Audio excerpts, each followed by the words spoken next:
And as promised, we've got an incredible guest today. We've got Asako Serizawa, and she's got this really long bio, all these she's won like awards named after chocolates and awards named after beautiful places in Italy. And I won't do any of that justice. What I will tell you is that she was born in Japan and raised in Singapore, Jakarta, and Tokyo. And she's a remarkable author. And she wrote a book called Inheritors, which has won more prizes than I have, and I've been trying to win prizes my whole life. So, Asako, thank you so much for being here virtually. Right, you're up in New Hampshire, if I understand correctly. Thanks for coming on the show. Thank you so much for having me. I want to get into the book, but first, I want folks to learn a little bit more about you. I can cheat because I have your bio right here, but rather than me read it, I'd kind of like to hear you talk about it a little bit. You got some education. You really do have an award named after a chocolate bar, I think. So tell us just like a little bit about how you went from being a smart young person to being a writer and what that journey was like. Well, it was kind of an accidental thing. I speak English mainly because I went to British schools in Singapore and Jakarta. And so then when I came here for school, I was in the academic side of things, and I was a literature major, and I actually went to Tufts. And then I went to graduate school for literature, and then I decided that I needed a break. And so instead of going home to Japan for a couple of years, I decided to apply to an MFA program in creative writing, and that pretty much took me in a different direction. So that's how that happened, I suppose. So I have to be honest, I've always assumed that great writers of fiction just like, dropped out of high school and started writing books or something. It sounds as if you got professional training on how to be a writer of fiction, and then you went and you wrote fiction successfully. Is that a fair statement?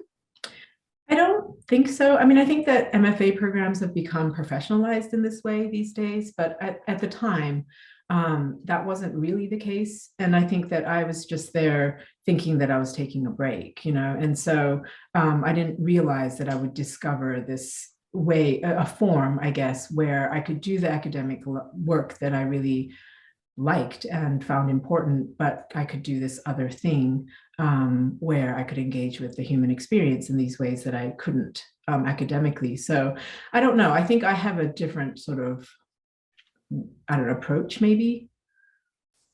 And so you're working your way through school and exploring and being open to new ideas and doing things differently, and you end up with this degree in fine arts, and then you start receiving awards, right? So like, was it like you wrote a book and then you got a bunch of awards, or like you won some awards, so you wrote a book, so you got more awards? I want to know about the awards. I'm fascinated. Tell us about O. Henry. Tell us about Pushcart, about Rana Jaffe. Tell us about all of it. Well, I mean, it took me about 13 years to write this book. And so it's been quite a journey. And I mean, awards, I think you don't have any control over these things. You can just do your work and hope for the best. And I'm not one of these writers with millions of things in the drawer. I kind of write slowly. And so I don't have that much material. But what material I did have, I suppose I worked on enough. I don't know. I think a lot of it is timing, I mean, I think you have to do the work, you have to do, but mainly, I think if you do the thing that you care about, hopefully it translates somehow, into something, into a career of a sort. Although it's hard to talk about careers in writing, I think, but either way. As someone who works on things on a day-by-day basis or even hour-by-hour basis, the idea of crafting something over that period of time is something I hope to do in retirement. Maybe I'll build a ship in a bottle or something. I don't know. But I want to talk to folks a little bit about the book itself. And so I've got a summary that I'm going to read, which I don't normally do. And I suppose this probably happens to you all the time because you're an author and people read the summary and then you talk about it. So just, think about your grocery list or something for the next 3 minutes. So spanning more than 150 years and revolving around the Pacific side of World War II, Inheritors paints a kaleidoscopic portrait of 5 generations of a family scattered across Asia and the United States. Grappling with the legacies of loss, imperialism, and war, the characters and their stories collide with one another, illuminating the complex ways in which we experience, understand, and pass on our tangled histories.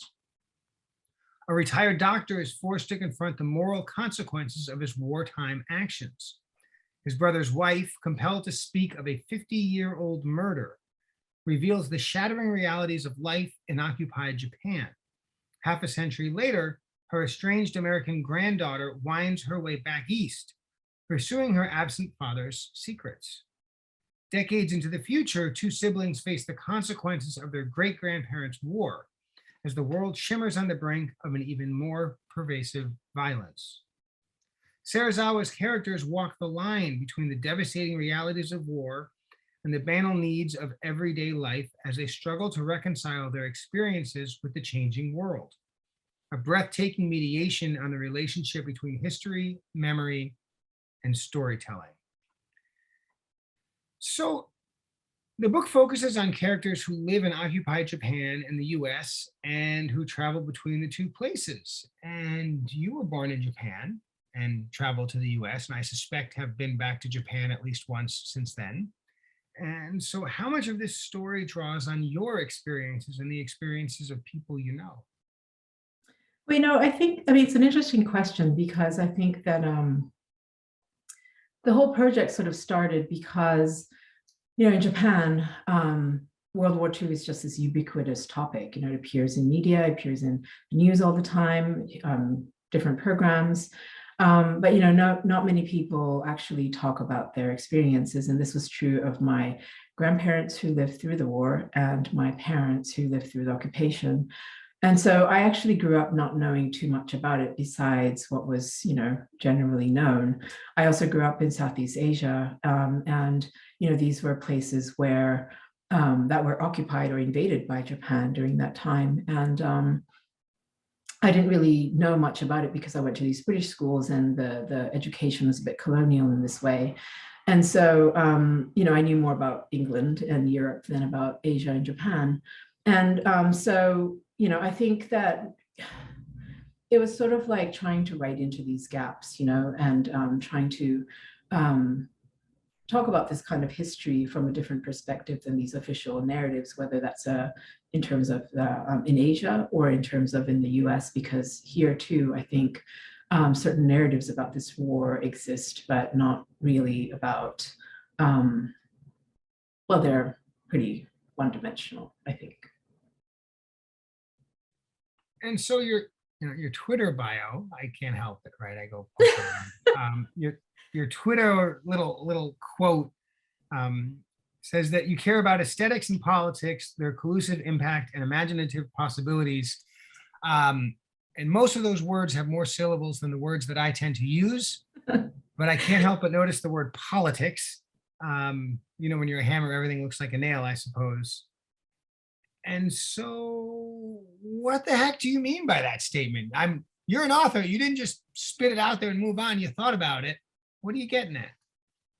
Well, I think that, I'm kind of interested in the ways that, because I think you think about books or you think about art, you think about aesthetics in that sense as something that's outside of political engagement, and to me, that aesthetic component is very much political in the sense that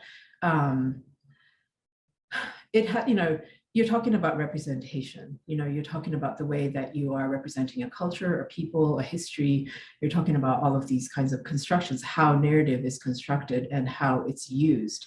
And so, I'm kind of interested in the ways that, art and books, writing do that, and how that how it kind of intervenes in these processes, or maybe it doesn't, I don't know, but I think in my mind, because you are putting out images, because you're putting out something about a culture or a history, it feels political, like a political gesture in that sense, and I like to look at it in that way.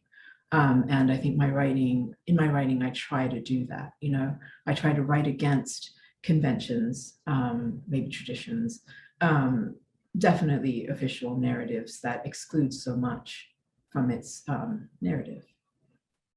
So Asako, I don't have a lot of guests who aren't somehow related to Brookline town politics or state politics. This is exciting for me.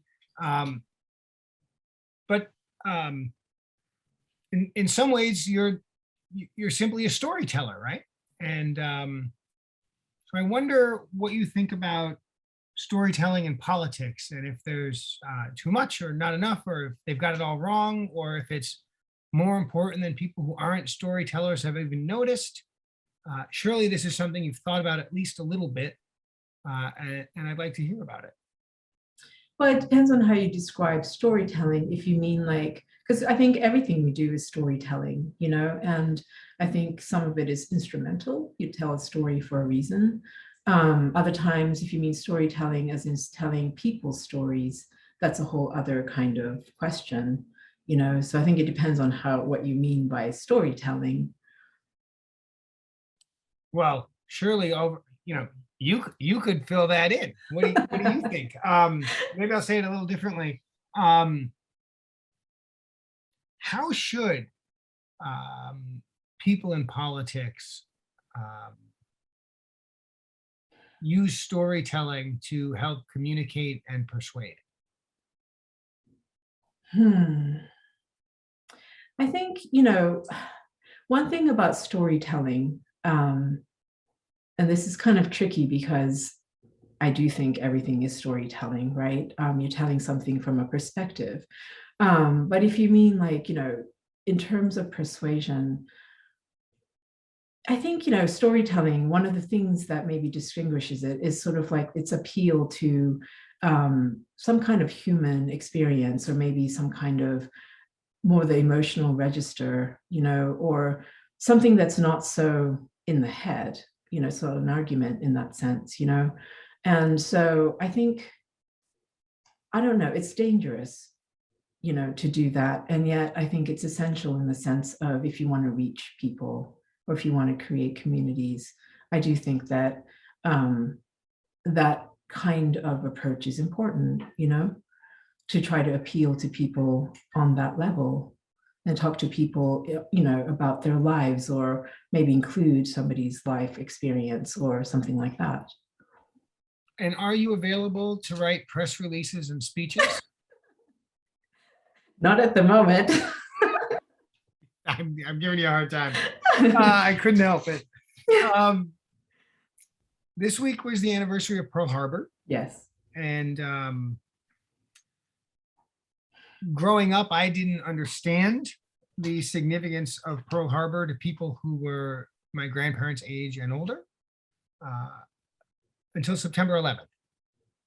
And while that's a very different incident in a very different place, the immediate understanding of how an event can sort of become defined forever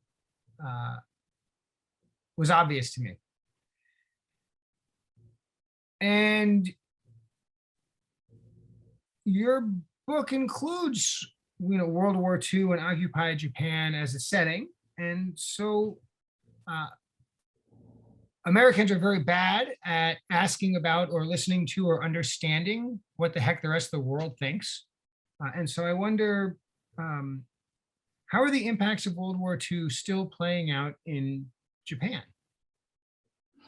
Well, I want to back up and just say a little bit about that. And I think it's that, one thing I've noticed about World War II here, especially when it concerns the Pacific side, is that, the narrative sort of begins with Pearl Harbor, then ends with atomic bombing, and then basically, and so that's been the sort of narrative. And one of the projects of this book was to try to put that history in a larger context, within the context of world history, but also more of a philosophical context as well, in terms of the kinds of worldviews that led to this type of war.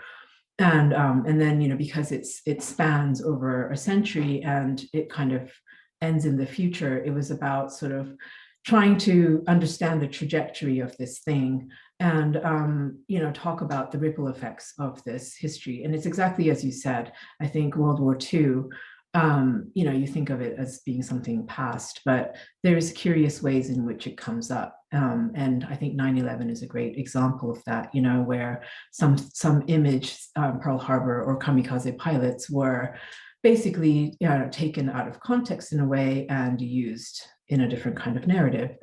In Japan, I think, World War II is still very much a flashpoint, political flashpoint. And so it is always in the news. And I think that the narratives around it is from a very sort of nationalistic perspective, no matter who is talking about this history or using it. And so it's sort of, to write against those kinds of narratives and to put the humans back into the equation. So I think I got another question that's similar, but your perspective is interesting to me on it. And that is, how are the impacts of World War II still playing out in the United States? Right. I think you have an interesting perspective on this. And I just wonder, at the risk of treading, in a place where it might be uncomfortable. If you do have any thoughts, I'd like to hear them. Well, I think that, I think the US has leverage in many ways because of that war. And I think that in many ways, the structure of the world and where the powers are concentrated haven't really shifted that much, And I think that the legacy of the US, the World War II and the US involvement in it is still very much present in Asia, for example, in the sense that the US military is very much present there, and very active. And, I think as a writer, my concern is about, how cultures are understood and how that informs the way that people interact with each other, and I think it's true in this country too. I think that World War II is not so known, it's at least in terms of the Pacific side, I think relatively speaking, not many people talk too much about that side of the war, And so, but I feel like that war has to be understood, the Pacific side of it, because I think more and more we're kind of interconnected in these ways, And I would add that more and more of Americans are AAPI descendants. And that, I think, is, look, Asia and the Pacific Islands is a massive space with a huge number, billions and billions of people with very different cultures. Yes. And so, the Japanese are a sliver of that. And the Chinese are, by population, a larger sliver of that, right? But it's also the case that immigration into the United States from Asian countries is not random, either in the source or the destination.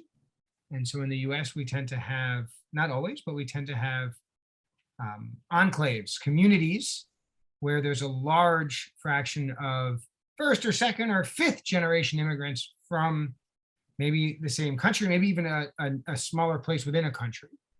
And the community that I represent, most of Brookline, is more than a quarter AAPI. And it's my observation that many of the white people in my community haven't noticed it. Certainly more than zero, but if you ask them to guess, they wouldn't use that high a number. And so I think it's really important for us to be thinking about history, present, and future in terms of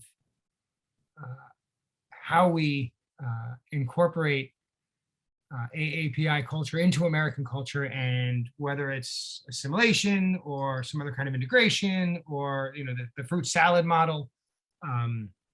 In my community, we recently added Asian New Year as a school holiday, right? Which was really exciting and complicated and confusing, because not every AAPI sub-community wanted it to be on the same day even, right? It's complicated. And I think that's part of our life in modern times as well.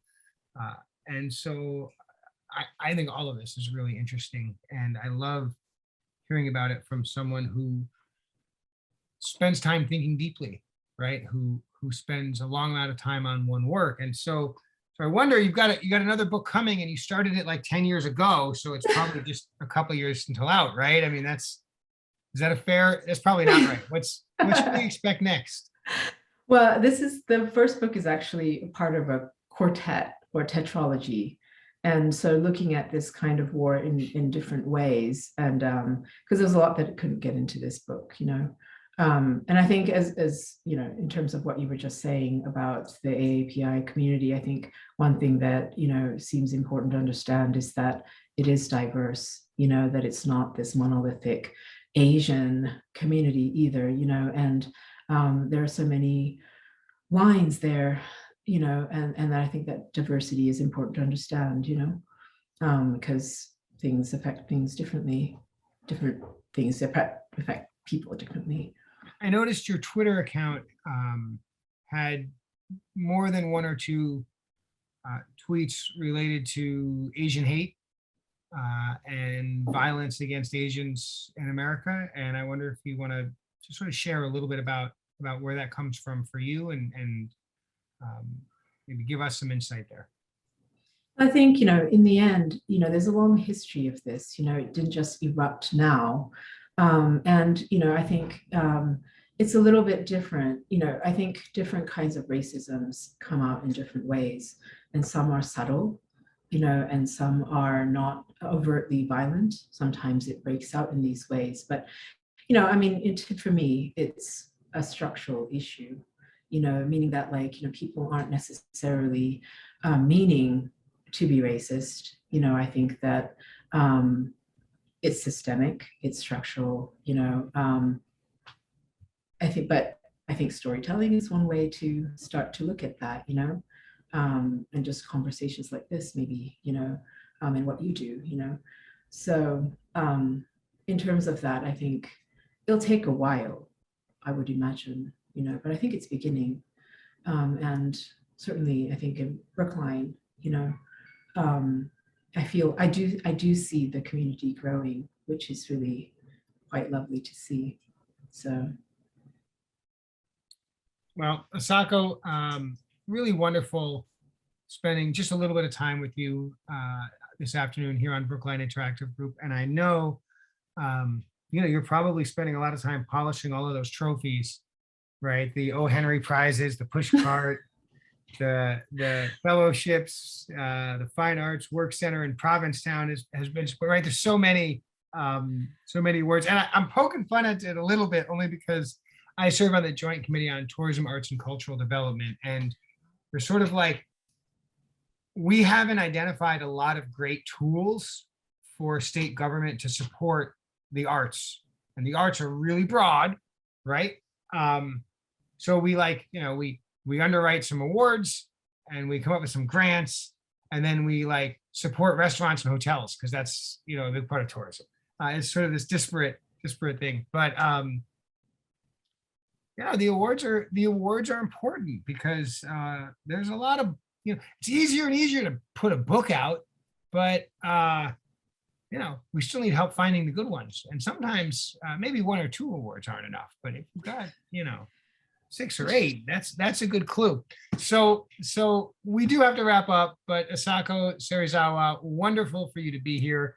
I encourage folks, go out and get Inheritors. I'd rather you buy it from the Booksmith than Amazon. Yes. I'd rather you buy it than not.